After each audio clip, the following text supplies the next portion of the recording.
அந்த திட்டத்துல எல்ஐசியே அரசாக மாற்றப்பட்டது. ஆனால் இன்னைக்கு அரசாக மாற்றப்பட்ட 5 கோடி கைவிடு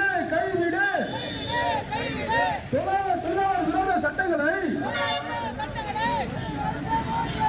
அனைத்து வகை தொழிலாளர்களுக்கும் மாதம் போராட்டம் விலைவாசி குறைக்க சொல்லி போராட்டம் சிஐடி போராட்டம் விலைவாசியை குறைக்க சொல்லி மக்கள் விரோத கொள்கைகளை தொழிலாளர் விரோத கொள்கைகளை கைவிட சொல்லி போராட்டம் நாடு தழுவிய போராட்டம் வெள்ளட்டம் கைது செய் பல ஆயிரம் கோடிகளை ஊழல் செய்த அதானியை சூரிய மின்சார திட்டத்தை சூரிய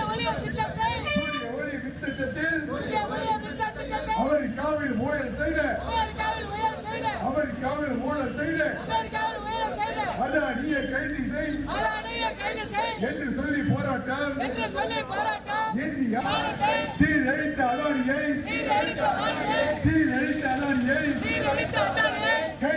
கைது செய்